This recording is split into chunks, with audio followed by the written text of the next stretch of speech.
так 11-я партия, предпоследняя партия в Лондоне, ну, для Карпова последняя партия белым была, было понятно. Он предпринял все усилия, чтобы отыграться, ну, чтобы возвращаться в Ленинград с равным счетом. Вообще такая необычная ситуация была переезда, потому что матч разделили на две части, потому что деньги были в Лондоне, но нельзя же было, чтобы советские играли в Лондоне. Ну, в 87 году в Севиле уже можно будет играть, но в 86-м как-то еще к этому морально были не готовы отпускать матч за границу. А деньги хотелось получить, и как-то и невинность соблюсти. Поэтому разделили. Я думаю, там, кстати, была полемика о том, сколько должен быть переезд вообще. И такое ощущение, что вот Карпов, они пытались вот его как бы минимизировать вообще. Вот, как бы, чтобы буквально там несколько дней было. Там. Я тогда не понимал, кстати, почему, но очевидно, Карпов все готово было в Ленинграде, а нам надо было как-то... Может, сам оттуда... Ну, там нет, там уровень поддержки был, естественно, все было готовилось для него. Вот. А нам надо было еще как-то там обустраиваться. Поэтому там это очередной компромисс, по-моему, там получилось то ли неделя, по-моему, перерыва была. А в Лондоне, вот, кстати, там был приз еще специальный за лучшую партию. 5000 фунтов стерлингов в золотых монетах 19 века. Ну, в итоге мы как бы за 11-ю партию поддели, это как бы они приняли такое политически корректное решение. Там, кстати, Майлз, я вот вспомнил, возглавлял эту комиссию. Хотя партия, вот, которую мы сейчас посмотрим, она была действительно по-настоящему интересной. Ну, и понятно, что они искали такую возможность. Наверное, я сказал, лучшая партия была 4-я, которую я выиграл. Вот. Но, с другой стороны, их англичан тоже можно понять. Монеты изготовляли в Австралии. Там мельбурнские, сиднейские, почему-то какие-то были там года, какие-то дороже, какие-то. Ну, в общем, 64 монеты каждому достанется. Каждому 64, да? Каждому 64. В итоге, да. Ну, видимо, они так подобрали еще. Потому что у них, на самом деле, разная цена. Я потом нужно начал интересоваться. Вот, а тогда еще мы вообще не понимали ничего. Уже много позже я решил посмотреть вообще, как в каталоге, как они стоят. Ну, там, видимо, так и подобрали. Вот. Значит, ну, и у нас защита Грюнфельда. Вот, слонов 4 снова. Как бы мы продолжаем этот дуэль. Да, ферзь d5, ладья c1, c, слон c4, рокировка, f3, ферзь c5, слон b3, ферзь a5, рокировка. Все это быстро делаем. Конь c6. Но здесь никаких, конечно, конь d4 нет. Уже Карпов играет по главной линии. Ферзь e2. h3, слон f5, ферзь e2. Да, ферзь e2. Конь e4. Конь e4. Все пока, все достаточно логично. То есть белые хотят все там оттеснить. Да, правильно. Если ферзь e2 хотите сразу, слон g4 тогда уравнивает, да. Поэтому h3 сначала, слон f5, ферзь e2, конь e4, конь d5. Белые тоже должны. Хотя там, по-моему, сейчас потом там еще пытались как-то перераспределить. Сейчас вообще g4 играют. G4, ну, разные ходы делают. Да. Ну, тогда как бы, да, тут g4 тоже. Конь d5, e5. Вот это то, что мы к матчу готовили. Здесь там основной ход был слон h2. Слон h2, значит, по-моему, тут слон e6 надо ходить, кажется. Ферзь c4. Ладья fd, по-моему, ладья какая-то на d8 идет. Ладья d1, по-моему, конь f6. Вот какая-то... Конь f6, e4, ладья c8. Вот какая-то вот такая игра идет здесь, если я правильно помню. Вот. Вариант я забыл уже, конечно. Получалась ничья в итоге. Не помню, как получается. Получается какая-то очень... Я очень гордился, у нас анализ большой. Получается ничья. Вот. Точно не помню, как уже, но вот получается... Да, ну, в общем, получается... Вот. Значит, мы доходим до этой позиции. Да, и Карпов тут почти ладья c6. Ну, неприятно. Да, тут там зайцевская находка. Но снова, значит, неприятно, потому что готовимся, все время отстаем. Ну, так я начинаю думать. Ну, я достаточно быстро сыграл. Думаю, ну так, качество брать, ну, там, bc, конь e7, значит, он тут забирает, значит, еще эту пешку вторую, значит, как бы, ну, и вроде бы неприятная позиция. Потом мы, конечно, уже потом разберем, что после слона e6 все равно полный порядок здесь. Ну, все-таки качество лишнее. Ну, конечно, у белых все крепко и хорошо, но качество лишнее. Ладья против коня, как бы, этого слона меняем. Ну, уже перед ленинградской половиной мы это посмотрим. И оценка позиции стабильная. Она, в общем, примерно равная позиция, то есть у белых нет перевеса. Но мне тогда хотелось как-то уклониться, думаю, что такое. Ну, давай побью на f4. Это ход не очень хороший, но какие-то новые вещи. Ну, сбил с анализа, с другой стороны, да? Скорее всего. Я не знаю, сбил. Ну, должны были ЕФ тоже смотреть ход же они. ладья c7, да? Да. Ладья c7, и я Слон пошел, e6. и пошел слон e6. Ну, как бы такие естественные ходы сделал. Вот. Значит, конь e7 шах, Да. король h8. Это вот. Нет, он ферзь e1 Не, вот, ферзь, какая-то, да. ферзь e1, вот. Ферзь e1 здесь вот ход, который сразу... ну, и что здесь делать, в принципе? Как бы, ну, я продолжаю сохранять. Ферзь b5 хожу. Да. Ферзь b5. Конь e7 шах. Король h8. Да. Слон e6 фе. Ферзь b1, да, если я не ошибаюсь. Ферзь b1. Ферзь b1, да. Я тут пошел конь g5, да, Угу. если мне память не изменяет. Пошел конь g5. Ну, вроде правильный ход, да, был, кажется. Да, правильно. Конь g5, конь g5. Ну, такое ощущение, что как бы здесь уже как бы, анализ Карпова кончился. Видимо, они тоже все-таки искали все в ППХ. Тогда же компьютеров не было. А понятно, что все эти линии, это уже в конце лондонской половины матча, потому что если считать, что мы шли параллельными курсами, то на эту ветку я вышел только там после уже 7-й партии. И, соответственно, там, все эти анализы делались тоже на ходу. И при отсутствии проверяющей техники компьютерной все это не так просто. Значит. И поэтому дошли до этой позиции. Значит, тут Карпов делает очень такой ход. Конь h4. Да, уже 28 минут, тоже понятно, что... Да, ну уже все, начинают думать, да. Но, с другой стороны, вроде бы позиция... Мне кажется, белый какой-то перевес все-таки был здесь, потому что ход Ев в итоге мы забраковали. Вот. В смысле, перед Ев еще? Нет, после Ев. Ход Ев был забракован. Почему? Да, ход Ев был... Ладья c7, вот то, что слон e6, ферзь... Вот я не помню, ферзь e1 же правильно, да, ход все-таки? Ферзь e1 очень правильно. Ферзь e1, ферзь b5, значит. Да. Я пошел... И Карпов пошел с конь h4. Угу. Ну, опасный такой ход. Как бы здесь сразу угрозы возникают. Я пошел здесь... Я конь h3 пошел. Да, неудачный. Ну, плохой ход конь h3. Зато красиво. Ну, красивый, да. Надо было фе, по-моему, ходить, да, здесь? Да. После фе была ничья, кажется, да? Да, там после фе чуть ли не форсировано. После фе была форсированная ничья. Но тут я решил, что тут, пошла игра, да? Пошла игра. Какая ничья, да? Ход... Нет, я просто... Нет, все равно же опасно как-то. Какие-то опасности есть. Но это фе правильный. Вот даже вот я инстинктивно правильно фе, конечно, побить здесь. Потому что, понятно, тут угрозы какие-то серьезные возникают. А этот ход, на самом деле, он ничего не дает. Этот ход плохой такой. Он, естественно, король h2 ходит. Брать-то не будет, естественно, коня. Из-за ферзь g5 шаг. Да. Король h2 ходит. И здесь, по-моему, надо было конь в2 ходить. Да. Здесь конь в2 был. Да. Если ход еще, в принципе. И тогда еще, может быть, черные держались. Конь бит f2, и потом там... Длинная линия. Да, там ферзь h5, после ладья f2, да, там. Вот, в общем, как-то там еще удерживались черные. Не, ферзь h5 пошел. Ферзь да, h5. это уже как бы... Это уже нехорошо. Очень, это уже не очень. Карпов побил на g6. Конь g6, да. Конь g6, король g8. Конь e7, король h8. Вот, он пошел ферзь g6, да. Ну, это правильно, я уже не помню. Ферзь g6, нет, неправильно. Нет, так нет. Вообще неправильно. Надо было конь g6. Ну, как вот показать, так правильно и было. Конь e7, да, здесь, да. Надо было конь g6, король g8, конь e7, король h8. Да, и ферзь g6. И здесь ферзь g6. Ну, то есть, он мог побить, и здесь ферзь g6. Я помню, что надо было коня сюда надо было брать. Ферзь g6. Здесь было бы не очень хорошо черный. По виду тяжело. Ну, то есть, как бы, уже не про вид здесь, а в общем. Вот, то есть, вот ферзь g6, это было правильно. Вот. А он пошел тоже сам с ферзь g6. Ну, тут как... Да.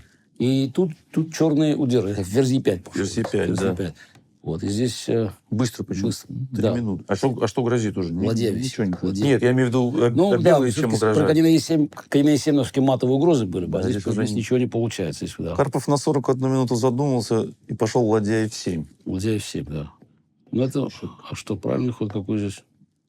Да нету тут никакого уже правильного хода. Да, ладья f7, конь g5. Ну, вроде правильно все сделал, да? Все варианты. Да, ладья f7, да, правильно. Конь g5, конь g6 шах. Да, конь g6 шах. Конь h7, взял на e5. Конь f7. Конь f7. Конь f7. Конь f7. И здесь важный ход король g6. Очень. Важный ход король g6. Тут, на самом деле, нюанс такой, что... Ну, белых как бы пешка лишняя, кажется. Но Карпов, мне кажется, вот король g6. Озевнул, да? Ну, так легко. Потому что теперь конь должен идти на d6, единственное поле. Да.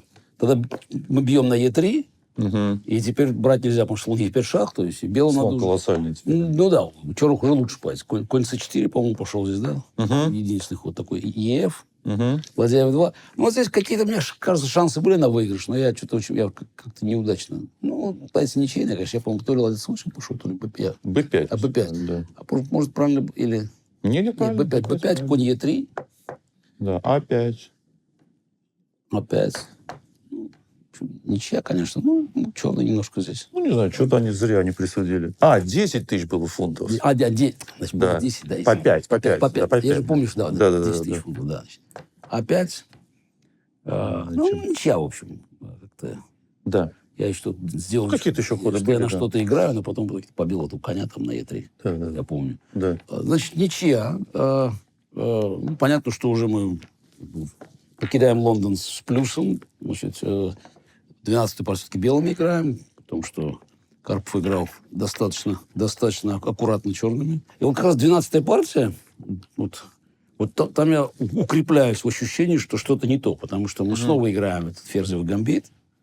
Значит, я играю систему снова с H3, которую мы тогда вот эту готовили, слон 6, Е3, рокировка, значит, ладья С1, С6, слон Д3, конь Д7, значит, там взял рокировка, значит, ДЦ, слон С4.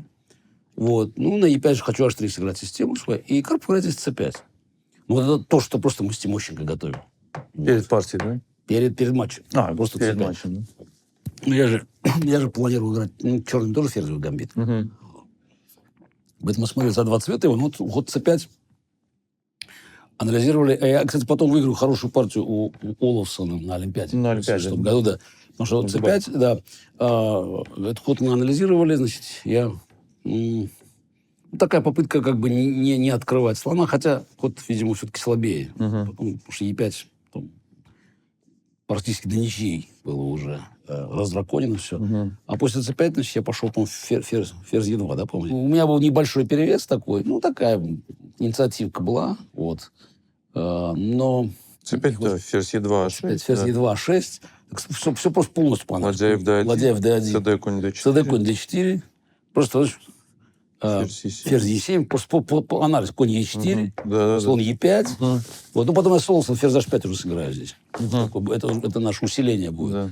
Здесь я, по-моему, конь F3 пошел. Да, конь F3. Но меня просто поражало, потому что просто играли реально вот это, то, что мы смотрели. Причем интересно, что не самая лучшая система, и я вообще не в стиле Карпова такие ходы делать. Слоном уйти куда-то сюда, там, вот там, назад, там, вот. И я после этой партии, там, говорю, там Никитину, что вообще что-то мне не нравится. Все. Так. Не, как-то, тоже не хочет в такое верить. Ну, да. Вот. Тем более, что вот казалось, что, наверное, может, Тимощенко, он вот уедет сейчас, как бы, уже расставались после лондонской половины. Вот, и проблема решится. Проблема решится. Мы там, кроме того, еще нашли, значит, уже в русской партии идеи. Вот с третьим ходом D4. Тогда мы начали анализировать эти позиции. Конь E4, слон D3, тогда они были... Как бы главная теория тогда была у вас. Это симметрия, там 2 рокировки, С4, там слон Е5, ДЕ, вот конь С6, ЦД, ферзь Д5, ферзь С2, это там длинная теория, и конь на 1 попадает.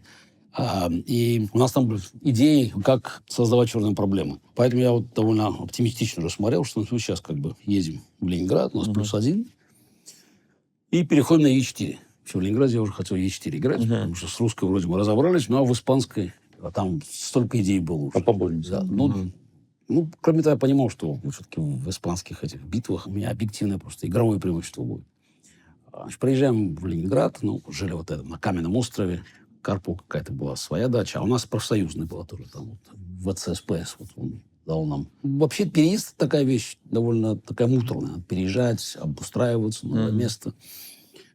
Понятно было, что враждебное окружение совершенно там. Все готовилось под Карпова вот в Ленинграде. И матч начинается, действительно там интересно. 13-я партия еще была такая, как бы разминочная. Карпов там пошел. Он явно был как бы не готов еще к игре. Как бы он против Грюнфельда сыграл систему G3. И интересно, что такая была. У него какая-то там идея была.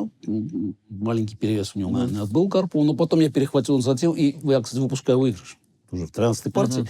Вообще вот следующие там 4 партии, там, тотальная доминация. Я, в общем, очень доволен был игрой своей, потому что Жалко, конечно, было, что выпустил выигрыш, буквально там перед самым контролем. Но все равно черными, значит, на такое начало. А потом 14-я партия, значит, ну тут я Е4, значит, да, значит, тут я, значит, прихожу, значит, в самом боевом настроении. Значит, и Карпов... Испанская, да? Я немножко так удивился, потому что вообще... Он явно настроен тоже агрессивно, потому что будет сейчас там зайцевская система, там очень острые позиции. Я шел как бы, по всей теории, ладья Е1, Б5, слон Б3, там Д6, С3, рокировка, H3, слон Б7, Д4. Как за меня играешь, ладья Е8, конь Д2, слон F8, А4, H6, слон С2, значит, ЕД, СД, конь Б4, слон Б1, С5, Д5, конь Д7. Вот. Ну, вот это мы уже смотрели много. Я всегда эту позицию любил играть. Вот. Ладья А3. Да. Ладья А3. С4. Карпов ходит. Ну, здесь есть два хода. Есть как бы. Есть ход конь d4, а есть ход АБ. Вот. Значит, ну, я решил, что начать надо с хода АБ. Вот. Ну, много смотрели эти позиции. Значит, ну, вот АБ, конь d4. Вот. И здесь Карпов, в общем, быстро бьет на А3 и ходит на d3. Там другие, мы тут конь С5 ходы смотрели. Ну, естественно, там много разного всего, потому что позиция там сложнейшая. Вот. Но вот ладья А3, бой, конь d3. Надо брать здесь. Все это быстро он еще исполняет. Снова неприятно. Новинка. Как бы нас снова опередили. Ну, с другой стороны, я думаю, хорошо, позиция она очень интересная, сложная. Вот. И надо придумать какие-то решения здесь. Значит, я пошел слон Б2, да, здесь. На самом деле, там, по-моему, сейчас уже считается, что это форсированная ничья здесь. Я пошел, по-моему, слон... Слон Б2, да. Слон Б2 здесь. Ну, здесь ход еще ладья... Потом ладья Е3 ход мы анализировали уже перед следующим матчем, по-моему. Ладья Е3. Но в итоге все кончается ничьим. Ладья Е3, по-моему, более-то точно. В 87 году мы это смотрели. Ладья Е3. Конь Б5 тут еще. Ну, конь Б5 я никогда не рассматривал. Нет, именно ладья Е3, по-моему. И тут, если конь Е5, то... Да, если конь Е5, то конь 4, F3, по-моему. Там правильный ход. Конь С5, теперь слон Б2. Да, теперь слон Б2. Теперь слон Б2, да. А после конь Е5, конь F3 есть ход. И тут у белых небольшой перевес, по-моему, тут, насколько я помню. Да, правильно. Да, конь 4, F3. Все-таки, ну, как бы у черных, конечно, два слона тут, но позиция пока закрыта. Вот. И все-таки у белых тут в центре преимущество. Потенциально, кстати, может быть, атака еще. Ну, маловероятно, но тем не менее, главное с этой пешкой разобраться, как-то попробовать. Так что ладья Е3 был более точный ход. Но после конь С5 там, по-моему, сейчас форсированный ничего какой-то там. Ладья Е3, конь С5, слон Б2, ферзь З5. Там вот ход там. И в итоге все кончается ничьей. Вот. Там белый конь F5 ходит, и получается как-то получается ничья. Да, были такие партии. Да. Не помню уже как там, но получается ничья. Значит, я подумал, пошел так. И с этого момента начинается игра. Вот здесь интересно, что... Конечно, у Карпова было преимущество там, этого сокровенного знания, потому что он все время был как бы впереди, да, находили какие-то новинки. Но тип позиции-то на самом деле немножко не тот. Она все-таки такая рваная. Как пешка там забралась сюда. Вот. Хотя потенциал в позиции черных, конечно, есть. Вот я смотрю со стороны черных, я так, ясно, что вот сейчас, может быть, как-то там удастся что-то сделать. Где-то слоны, где-то там, может быть, пешка это тоже под ударами. Вот. Но есть у белых свои шансы. Значит, конь Е5. Ферзь З5 пошел. Ферзь З5. 45 минут подумал. Да, так вот, игра началась. Можно было опять конь С5 ходить здесь. Можно было конь Е5 ходить, по-моему, здесь, да? Конь С5, да. Конь С5 или конь Е5. Но после ладья Е3 получается то же самое, да. Пошел ферзь З5. Да, я пошел здесь конь F5, да. Конь F5. Он пошел конь Е5. Вот со стороны белых, смотри, мне так нравится. Конь Е5 он ходит, здесь конь Е5 ходит. Вот. И здесь я... 20 минут продумал. И здесь я сделал неожиданно. Я побил на Е5. Да. Я побил на Е5. Я думаю, что ход был очень неожиданный. Слон Е5, ДЕ. И конь Б3. Я пошел конь Б3. Так, а вот здесь начинается очень интересная игра. Вот, вроде бы у черных тут два слона, но белых проходная пешка получилась, как бы, и здесь начинаются такие маневры. Пошел ферзь Б6, но мне кажется, здесь был очень доволен. Ферзь Б6. Ну, это правильный ход, ферзь Б6. Ферзь Б6, я взял пешку здесь. Теперь, по-моему, брать на А3 нельзя. Там D6 очень опасно. Это Вот. Ну, правильный ход был слон C8 здесь. Вот, если я правильно помню. Да. Слон C8 был правильный ход.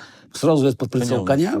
Кроме того, слон переходит на D7. Он здесь и пешку блокирует, и эту защищает. И это слабо. И, в общем, у белых здесь ничего нет. После слон C8 у черных была прекрасная позиция.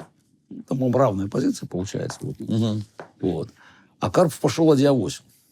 Вот. Ладья 8 сыграл. Не очень удачно. Вот не очень. Ладья 8. Но он-то считает, что, ну что, ладью пробросили, сейчас все равно слон c8 пойдет. Ну вот тут начинается, тут я пошел, по-моему, ладья c1.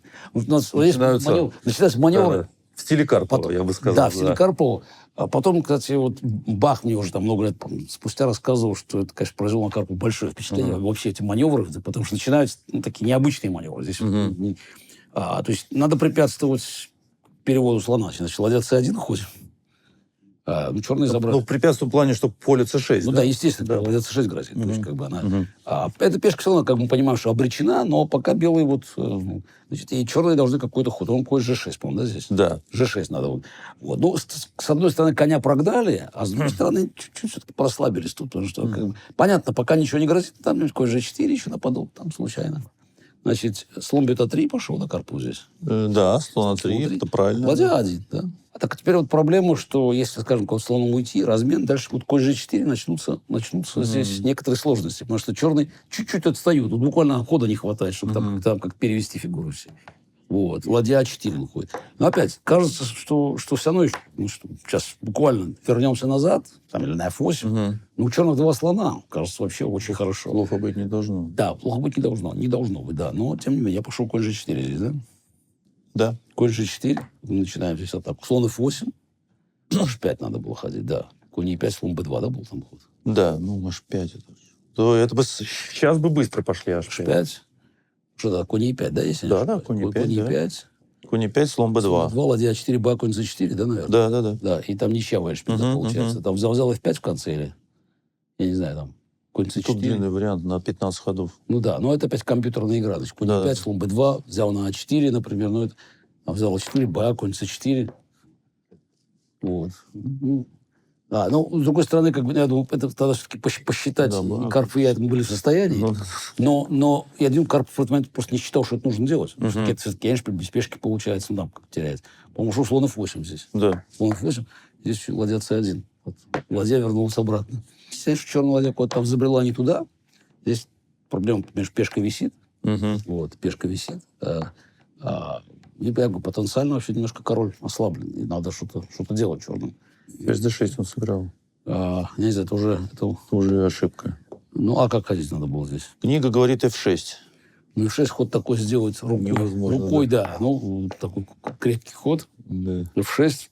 Хотя и тоже, кстати... Ферзь F3, ферзь, значит, надо непонятно, от чего это после d6. Или d6 даже здесь есть. Ну да, d6. Ферзь d6, ферзь b5. Ферзь b5, ладья b4. Ладья a7. Можно ладья b4, можно ладья a7. Вот, а ферзь e8 дальше, да? Ну, это уже какие-то такие игры, да. Ну, вот в этот момент, после когда там ладья там маятник такой сделал, туда-сюда, c1, a1, c1, у Карпова мало времени остается, он тут допускает решающий ферзь d6, и тут белый быстро переходит. Конь c5, сидит ход ладья c4, взял на c4, bc, взял b7, cd, конь d6, слон d6. Вот. Ну, здесь только не надо нам ничего брать, там надо король F1 пойти здесь. Король F1, король G7. Король G7. H5 можно было. Я пошел F3 здесь, да? Да. F3. Все, пешка тут выигрывается. А F5, конь F2, но это не имеет значения уже. D2. D2, король E2.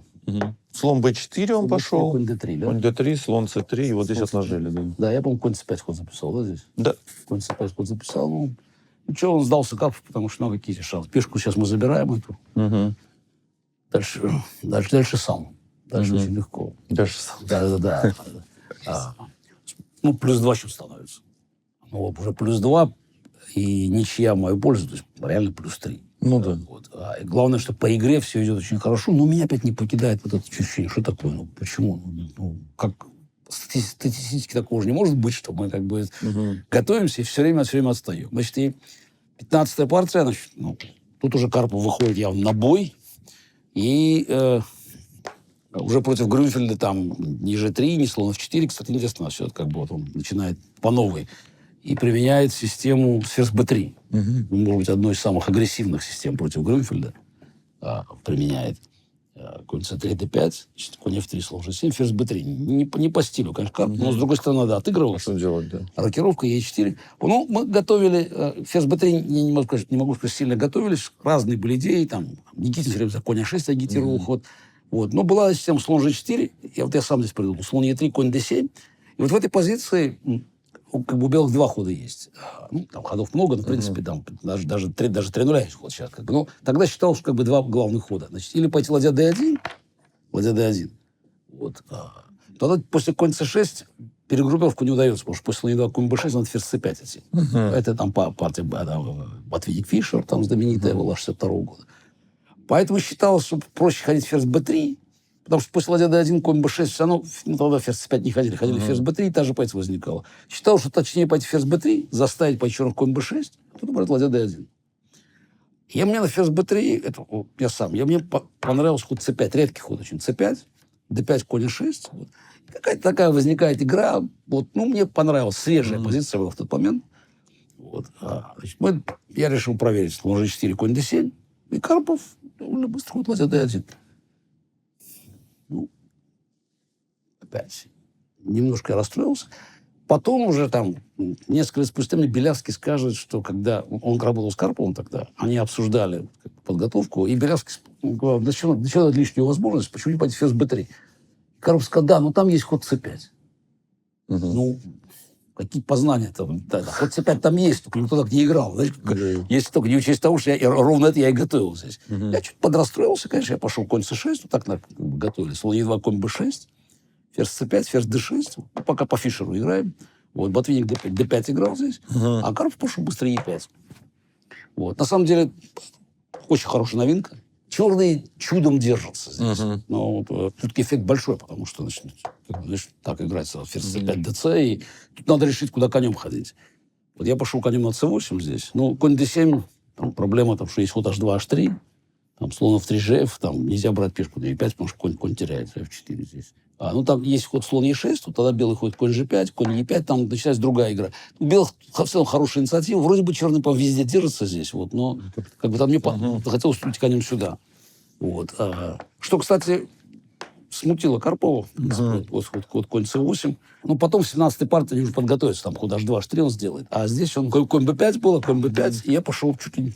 Здесь я чуть ли не... Ладья b8. Ладья b8 я сыграл, да. Ладья b8. Конь c7 я пошел... Конь c7, e6, я пошел e6. Я пошел e6 туда. На самом деле, даже не торопиться ничего забирать. Просто конь b5, конь e7, да. Коня вывел обратно сюда. И дальше оказалось, что, в общем, ничего. Ладья d2, ход b6, да, я пошел здесь? Да, cb-ab. Я решил от этой пешки избавиться. Ладья b6, cb-ab. На самом деле, уже у черных нормальная позиция. cb-ab. И слон g5. Слон g5 пошел. Карпов здесь, да. Конь f5, по-моему, да, я пошел. Да, конь f5.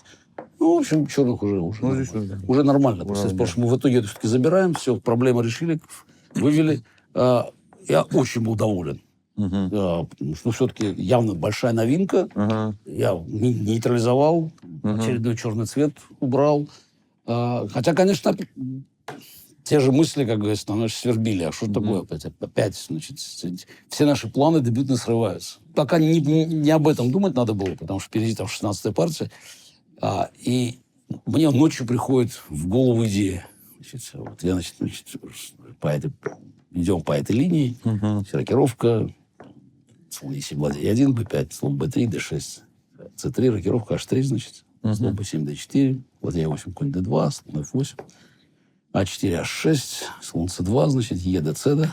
b4, слон b1, c5, d5, конь d7, ладья a3, c4. И здесь я думаю, есть новая идея, ход конь d4. Он считался менее точным, потому что здесь якобы есть ход конь e5, значит, АБ и ферзь b6, нападая на коня. И здесь мне приходит в голову идея, что можно на самом деле пойти конь c4. Конь c4, там конь c4 и по-моему, чуть ли не конь f5 здесь. Нет, то есть ладья g3, и ладья g3. И начинается страшная атака. Ладья G3, И да. начинается страшная атака просто. Да. Какой-то конь 24 в гол. Ну, я просто думал, ну вот сейчас оно... Все, да? И, значит, естественно, утром там... Значит, 16-я партия. Смотрим все, значит, и я, значит, отправляюсь на партию. Преисполненных самых этих радужных надежд. Я играю конь d4, и он молниеносно играет ферзь f6. Странно, почему он молниеносно играл? Мог как бы 20 минут подумать, изобразить. Зачем он играет? Он подготовку показывает. Ферзь f6. Ферзь f6 ход делает. Я, честно говоря, впадаю в шок, потому что ну, что такое? Что такое? Знаешь, вот, опять в очередной раз как бы наша там новинка, причем такая новинка, убийственная новинка. Ну да. Ферзь f6. Кстати, по-моему, чуть ли не сильнейший ход в итоге как бы, был признан. Да. В итоге, значит. Ну, надо начинать по новой играть. Как бы. Нет, 6 минут он подумал все-таки. Изобразил. Да. Вот. Ну, потому что я мог же еще, наверное, пойти АБ, как бы, но конь d4, ферзь f6. Конь f3. Да, конь f3. Конь c5. Да, конь c5. Ну, приходится пешку забирать уже, что сделать. АБ. Конь b5. Конь b5. Ладья А3. Приходится конем на А3 уходить. И слон А6. Да.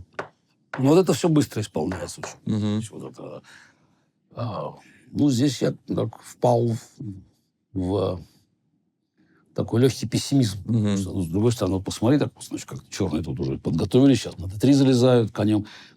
Еще мне так кажется, так грешным делом, что вот это Карпу привлекало, вот эти схемы зачетные, за коня d3. Да. Отомстить. Отомстить. Вот это где-то у него в подсознании эта мысль, что ты хотел коня и вот выиграть партию, взять реванш. Особенно сейчас 16-я партия. Вот это столько, да. Вот. У меня тоже, кстати, эта мысль, думаю, господи, сейчас у него конь на d3 будет стоять. Вот. Значит, надо подумать, что делать дальше здесь. Вот. Ну, я так все-таки начинаю смотреть. В конце концов, пешка у меня есть лишняя, я думаю. Не пропадем. Не должно быть такой трагедии, в принципе. Ладья e3. Я пошел, делал ладья e3. Ну, пока надо, как бы, знаешь, ходы делать, убирать. Ладья e3. Плюс поле под контролем. Оно не под контролем, но, по крайней мере, убрали это самое. Убрали фигуру, чтобы ничего не висело просто. Ну, пока пешка, я думал, в конце концов. И он пошел здесь... Ладья b8. Вот он делал... кстати, он тоже очень быстро ладья b8. Если вот просто тоже вдруг быстро играет ладья b8. Но если там на часах, там, естественно, у него большой перевес, так же, как в той партии. Ладья b8, такое ощущение, что вот это все было по анализу. Да, так кстати, да. Ход ладья b8, правильный ход. Вот, ладья b8. Да. Я думаю, что если я ничего не буду делать, то все кончится плохо. Поэтому для меня уже было очевидно, надо прорваться по центру. Тогда дальше разберемся. Иначе я играю e5, с этого момента начинается игра. И вот снова, в черных хорошая позиция, но... характер борьбы другой, на самом деле. Все человек куда-то ходит, там, и как бы не по-карповски. Значит, брать надо, конь e5, потом хорошо, в конце концов, посмотрим, что будет. И Карпов залезает конем. По-моему, не тем конем залезает. Не тем. Да, он пошел конь bd3. Да? 63 минуты, думаю. Так, опять. Вот это еще раз является подтверждением того, что все, что он играл, эти схемы, только потому, что у него было вот это сокровенное знание. Потом, кстати, в 87 году как бы это уже не будет. В 90-м он снова, там будут новые уже разработки. В 90-м году он решится снова дать бой, кстати, снова будет проигрывать. Вот. Потому что независимо от того, какие дебютные идеи там ему приходили в голову ему, команда готовила его, все равно характер борьбы был не для него. Даже когда ему удавалось получить хорошую позицию в 4-й партии 90-го года и 22-й партии. А почему он не играл в свои шахматы? Знаешь, часто вопрос, как получилось так, что Карпов не догадался, что есть Берлин. Хотя это, может, не совсем по стилю. Это для этого уже Крамник должен был потребоваться. Нет, Берлин это не Карпов. Он все-таки должен какую-то иметь. Но тем не менее, мог придумать другие системы. Я смотрю, вот сейчас с вами партия, какая-то игра абсолютно не карповская. Ни белыми, ни черными. Нет, почему нет? Белыми он уже стиль в 86-м году он на d4 переходит. В 87-м, после матча с Соколовым уже у него выработается стиль. Кстати, в 87-м в Севиле он будет играть уже схемы белыми против Грюнфельда. Они уже карповские будут схемы. И там Каракам будет, в принципе. Он на самом деле, мне кажется, такой тоже период трансформации был. То есть, он от своих чемпионских лет, когда, по большому счету, не надо было ничего делать, он все-таки прошел период трансформации, что позволило ему довольно долго еще успешно играть. Там еще 10 лет, в общем, играть на самом верху. потому что нашел правильный алгоритм, как играть для себя. 86-й такие еще были пробы. Понятно, что он хотел как-то вот сразу выиграть за счет своих этих сокровенных знаний, но позиции получались явно не те. То есть, дебют не дебют, а потом надо действительно ход делать. Вот. И здесь вот он думает больше часа, что еще раз подтверждает, что явно не готов был к такой борьбе, и идет конем бета-3. Да, конь бета-3, да. Ход плохой почему-то, да, вроде бы? Кажется. Ну, надо было конь cd3. Да, конь bd3 ход плохой, здесь... Сохранять контроль над полем c2. Ну, это все да, здесь нет, вот конь d3, здесь... Я пошел конь g4, что не лучший ход. Да, не лучший ход. Не лучший ход, но я-то уже там... Надо было играть ферзь c2. Вот. Уже же вот ферзь c2. Вот просто невероятный ход, выигрывающий партию. Ну, кстати, тоже ход-то чисто компьютерный, вот, но тогда психологически ферзь c2 пойти. После чего все разваливается у черных, потому что брать пешку здесь нельзя мат, после чего белый просто забирает пешку c4. Просто в один ход выигрывали белый. Но, с другой стороны, хорошо. Ну ладно. Да, Играют люди. Нет, я-то пошел конь g4, причем, по-моему, достаточно быстро пошел. Да, ход мне, честно, в голову не приходил. Потому что я тогда считал, что надо уже там все сбагрить, вот это все. Это все для, как говорится, для там, жертв. А сейчас мы как-то здесь должны перегруппироваться, да. Карпов ферзь b6 пошел. Да, ну, правильно. Но, с другой стороны, тут все правильно, но ферзь-то ушел, все-то уходит сюда. Я так обычно смотрел так вот, это тут, а это тут. Знаешь, как будто такой подход был. Ладья g3, естественно. Ну, как, все открыли, все готово. Все готово к атаке. g6 пошел Карпов. Да, здесь играет g6. Начинается, g6 и g6. Слон 6 пошел. Слон 6, если что. Карпов ферзь b2. Каждый занимается своим делом. Да. Любимым причем. Да, любимым делом, да. Ферзь f3, да? Ферзь f3. Я ферзь f3 играю здесь. И ферзь f3 отличный ход. Нет, здесь все хорошо. Здесь я уже себя чувствую очень хорошо. Да. Сейчас что-то там, оно случится сейчас, да. А там, по-моему, на ферзь a3, по-моему, здесь вот на ферзь a3, по-моему, конь f6, ферзь h5, что ли, я уже не помню. Да, конь f6, ферзь h5. Там какие-то там ужасы начинаются. Маты, да. Да, просто начинаются кошмары. Безумный вариант. Да, конь d7, да, назад отходит. Я не знаю, это правильный ход? Поле f6 прикрыть. Правильный ход. Ход нормальный, да. Конь d7. Ну, опять, с точки зрения Карпова, на самом деле, он, я думаю, в этот момент уже оценивал позицию, как, значит, ну, тут какие-то жалкие угрозы у белых есть, но конь-то на a3-то обречен. Вот, поэтому вопрос времени. Вопрос времени только, да. Значит, просто надо здесь отбиться. Ну, здесь фирменный ход, да. Нет, здесь слон f8. Нет, слон f8, король f8. Слон f8, король f8, да. Вот. Любимый ход. Любимый ход, король h2. Вот здесь, мне кажется, у Карпова начинаются как-то, значит, он вжил ладья b3, естественно, и вот у него полчаса, у меня там остается минут 10, как бы, там, вот. Ну, все, кажется, да. На самом деле же идет нейтрализация там всех как бы белых фигур уже. Атака должна заканчиваться. Я пошел слон d3, и вот инстинктивно понимаю, что уже все, бояться нечего. Что вот коня этого ликвидировали. И тут, на самом деле, страшная ситуация, потому что можно побить, там, тысяча возможностей побить, и так побить. Но белый вне риска, и даже там какие-то... Все время есть возможность создавать новые проблемы, а время бежит, Карпов начинает смотреть. На самом деле неприятно. То есть и так можно побить, и так можно побить, и так можно побить. И все эти... Потом люди там перебирали там, потом в пресс-центре, что и можно было и так побить, и кто-то говорит, что выигрывает. На самом деле уже нигде ничего не выигрывает. Уже надо спасаться было. Карпов побил здесь... CD побил, да, по-моему? Да. CD побил здесь. Вот. Ладья d3 спасала, по-моему, все-таки надо было. Ну, так. Без пешки тут обещают. Да, без пешки. Потому что взятие на А3 тоже там те же проблемы были бы. Потому что и ферзем можно пойти, ладьей побить. Но Карпов бьет ЦД, как бы, ну, кажется, что сохранить все. Ну, тут ферзь F4, да, мы? Да. Значит, он ЦД пошел, значит, ЦД, ферзь F4. Да. Вот, ферзь бьет А3, наконец он снял коня, но это самый неподходящий момент. Он снял коня, ферзь бьет А3.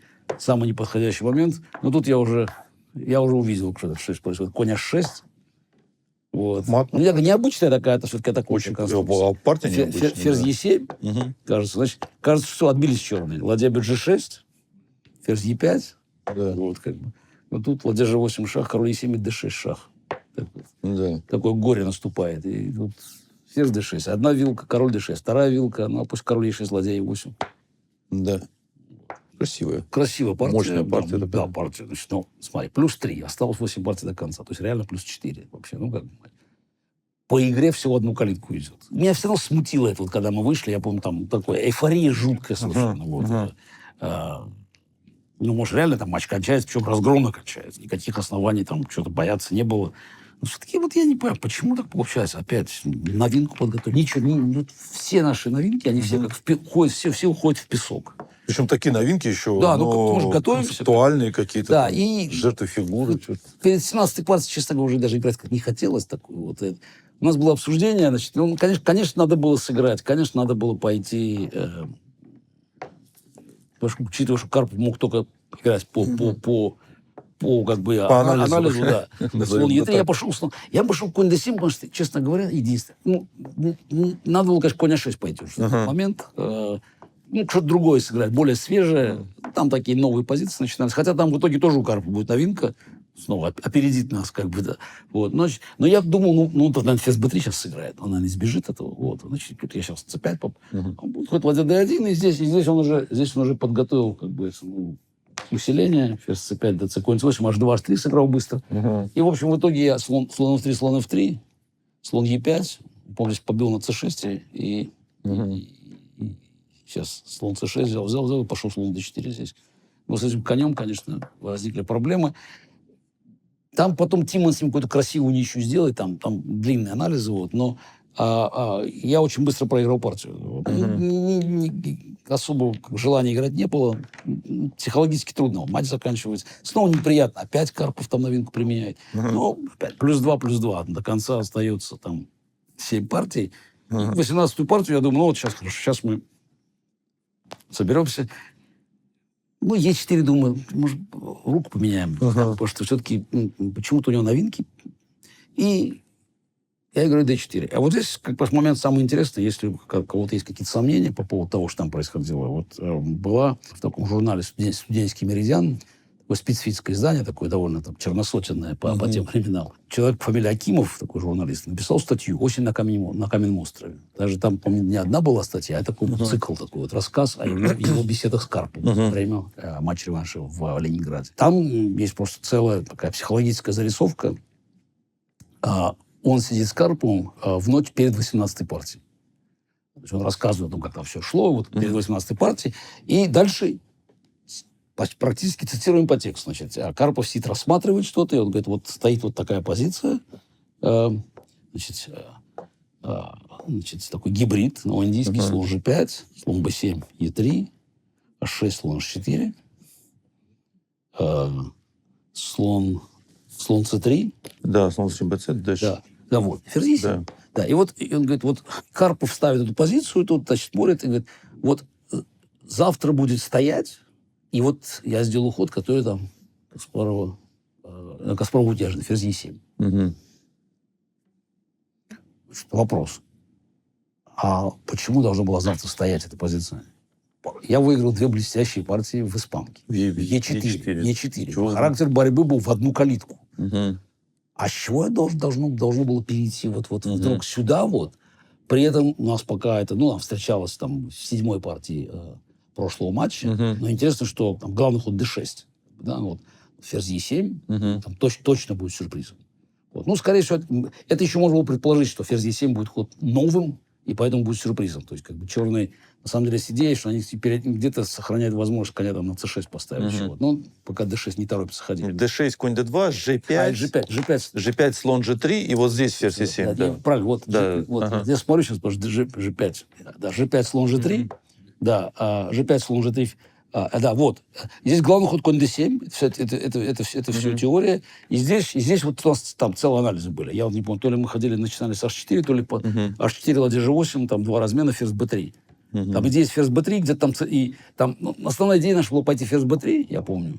Только, по-моему, после размена h4, ладья g8, белый открывает линию. Ферзь b3, чтобы на ферзь e7 иметь c4, c5 ход. Там ДЦ, там на c7 пешка, как бы. Да, h4, ладья g8. Ладья g8, ферзь b3. Вот это была наша подготовка. Вот. У Карпов говорит, что ферзь e7 будет сюрприз. Вопрос, мне кажется, даже не напрашивается вопросом. Просто свидетельство из первых рук. Мгм. По какой-то причине Карпов был уверен, что после двух этих блестящих побед в 14-16 партии я пойду d4. Ну, что я могу сказать? Вот. Жизнь свои сценарии пишет, потому что партию я играл очень хорошо. Вот. Я до сих пор не могу понять, почему. Что произошло буквально последние 3 хода перед контролем. Пошел ферзь Е7 Карпов. Кстати, хороший ход, на самом деле. Я пошел А4. Мгм. А4. Опять? А он пошел А5. Ну, кстати, конь Или С6. вот здесь А4. Сильнее, по-моему, конь С6 вот ходить. Мгм. Сильнее, здесь на правильный ход конь С6. Мне кажется, здесь. Потому что потом. Вот. Но я не такой даже неожиданный ход, потому что Карпов к H4 готовился. Я-то помню, почему я вошел А4, чтобы на конь 6 пойти конь Б3. Здесь конь Е4 не так страшно, может, я там АЖ побью. Вот. Но все равно, по-моему, А4... Ну, хотя опять, может, тоже неплохой ход. Опять H4, ладья G8, АЖ. И здесь я пошел... А здесь я пошел ферзь Б3 опять. Да. Ферзь Б3, я тоже идею провел. Да. И здесь, вот интересно, у черных вроде нормальная позиция, да, но не по Карпову. Конь А6, по-моему, пошел. Ну, как такой ход можно сделать? Не знаю, я смотрю на него сейчас, ход уродливый достаточно. Следующего нет. А, Конем, я имею в виду. ну, не, понятно почему. Он от C5 защищается, Карпов. Вот. Но, по-моему, здесь... ход опять, мне кажется, уже неудачный. Конь С6 правильное решение, и это идея нейтрализовала. А здесь возникают уже проблемы. Но опять сразу Карпов имеет то самое сокровенное знание, играет все, как говорится, идет по плану, но позиция это не для Карпова позиция, а такая рваная позиция. И после опять я нашел план правильный ход А4, потом мы вывели сюда, открыли линию здесь. И теперь надо с С5 все время считаться. Вот, и Карпов ходит конь А6 тут.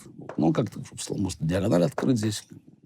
Вот, но с другой стороны, конь стоит безобразно. Что здесь? Я пешку, да? Не, ладья Б1. Ладья Б1 пока. Хороший ход. Да, дело в том, что тут проблема, что все-таки тут далеко не... Там С5, конь начинается сильнейшая атака может. То есть, это очень опасно. Хорошо бы, конечно, рокировать было бы. Но страшно.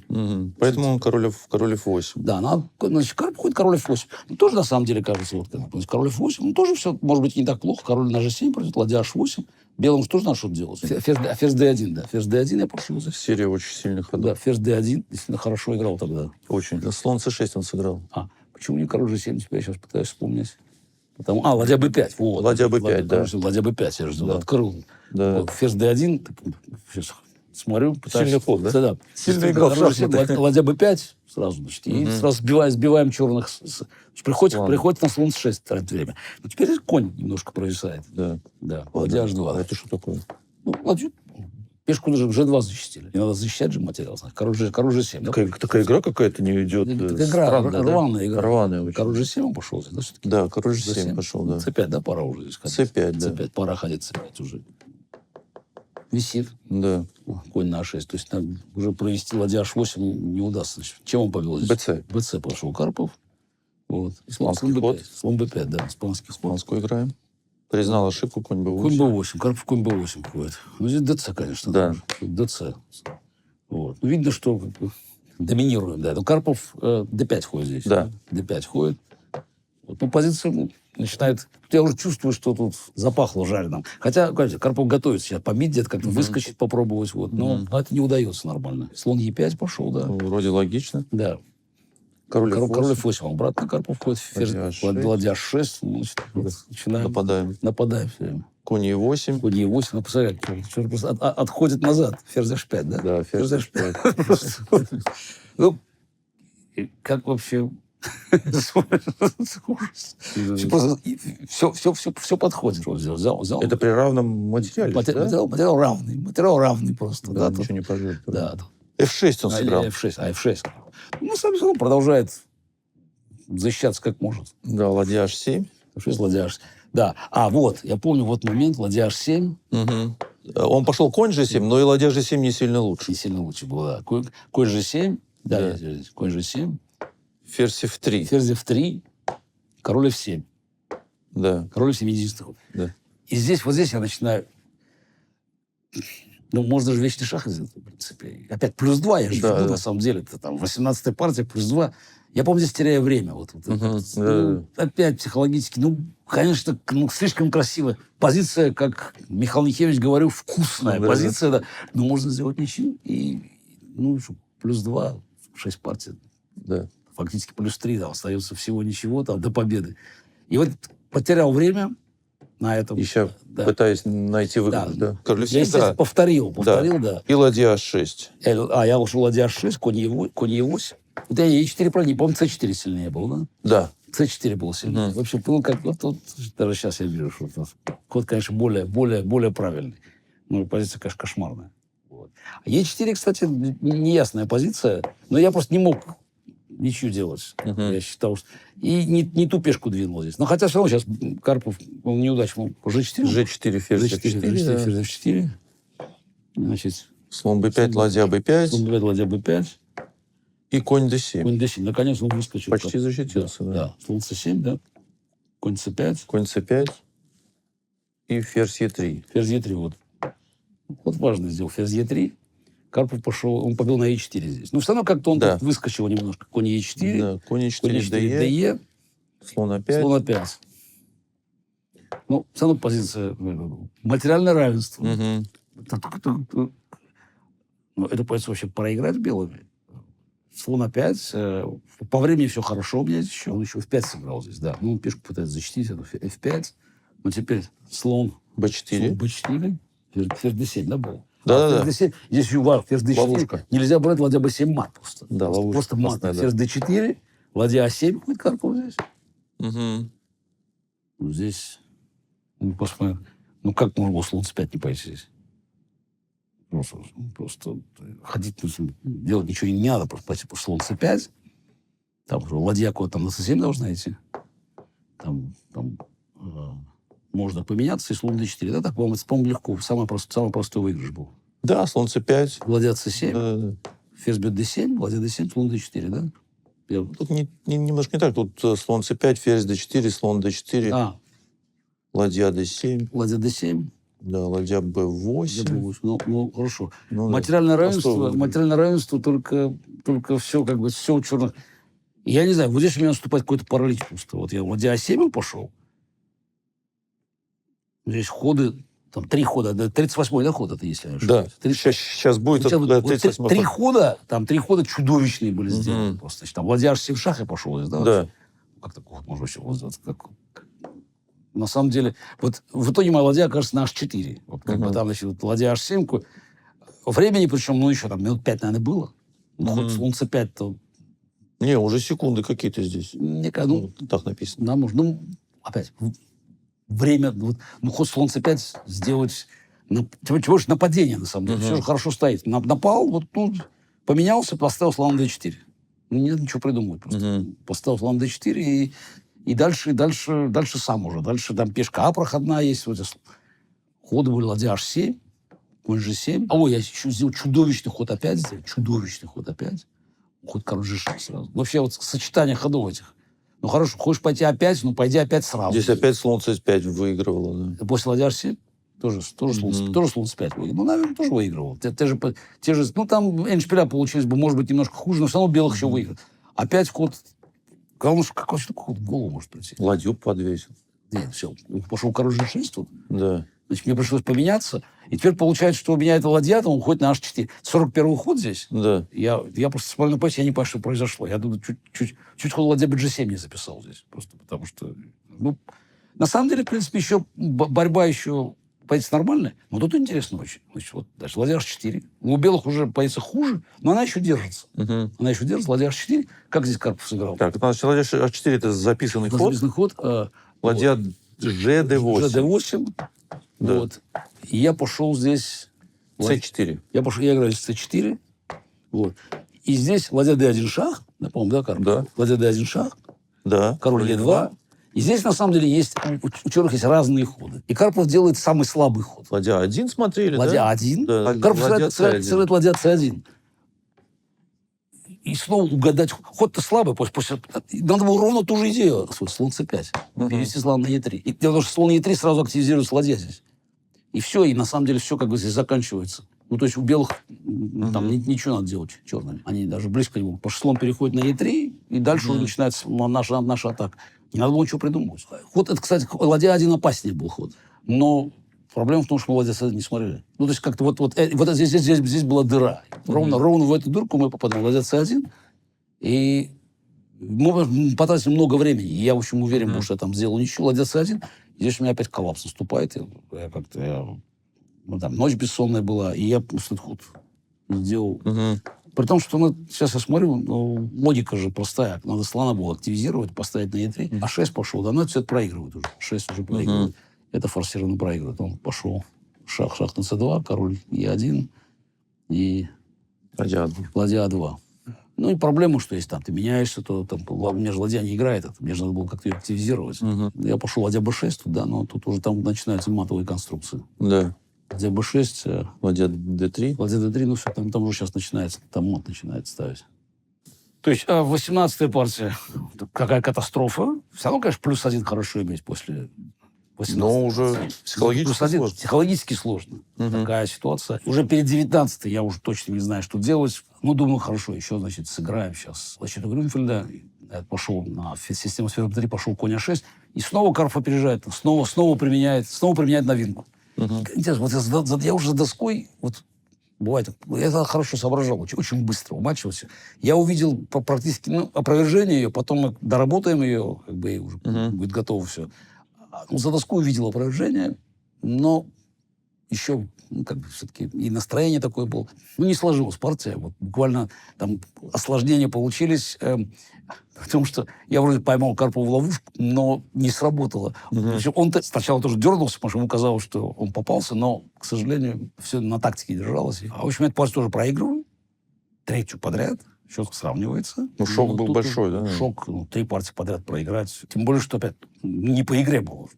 Матч играл явно лучше. Ну и потом начинаются наши внутренние разборки, потому что тут я уже уверенно пришел к выводу, что значит, надо решать, что это сокровенное знание Карпова все время меня ставил в такую ситуацию. И до Евро 18 исполнил. Я уже совсем разобрался. Взял тайм-аут. После чего там Владимиров уходит. Там записи обнаружили. Изъяли. А он не признался? Не, он все это для себя делал, для собственных анализов. Как он передавал по телефону? Я не знаю. Что он в Питере он выходил бегать там, на Каменном острове. У него там занимался физподготовкой. Он там делал где-то круги. Из Баку там, срочно Эльмар приехал, Магерамов. Начали тогда готовиться, уже от новой ситуации. Надо готовиться как-то, к финишу матча.